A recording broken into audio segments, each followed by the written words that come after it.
A pleasure. Good evening to everyone here. I'm V. Lakshmi Iyer. So, I'm a Hindu and truly believe in Islam. I believe in Islam because I have got some proof from it.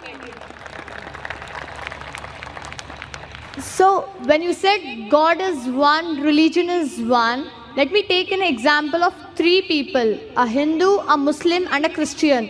Let me take them together, and if suppose their bodies are cut down, what oozes from their body? Only blood, and it's only blood. Not the milk, not the water, it's only the blood. When you cut down, only the blood oozes. Why do we differentiate when we depart the body? The Muslims go with burying, and we Hindus, we go by lighting the fire. The sister says that she appreciates Islam, she believes in Islam, and I congratulate you and I welcome you to the faith of Islam, submitting our will to Almighty God. The question asked by the sister is that a Hindu, Christian and a Muslim all have got the same body, same blood, same constituent. But when we die, why in Hinduism do we burn the body? Why in Islam do we bury? Let's analyze the pros and cons and you decide which is better.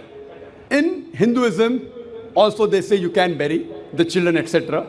But when you become an adult, most of the sects say you have to burn, you have to cremate. There are some sects which say you have to bury. But let's analyze the pros and cons between cremation, that is burning, and burial.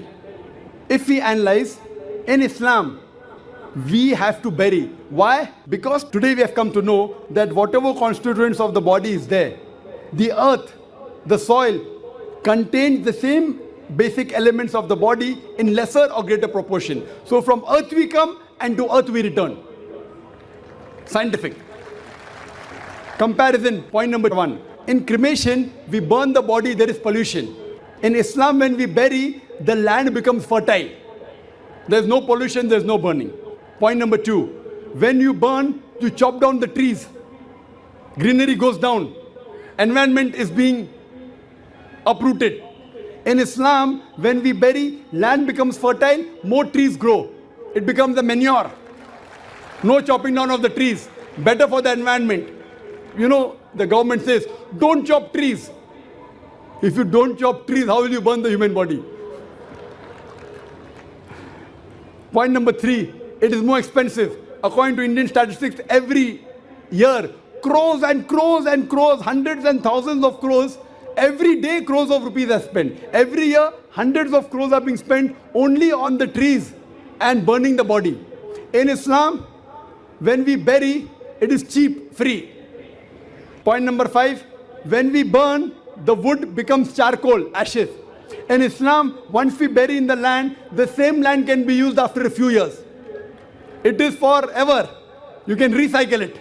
The same land, after a few years, when the bones get disintegrated, you can recycle. So logically and scientifically, if we analyze, it is more scientific, more humane, more better for burial as compared for cremation. Hope that answers the question, sister.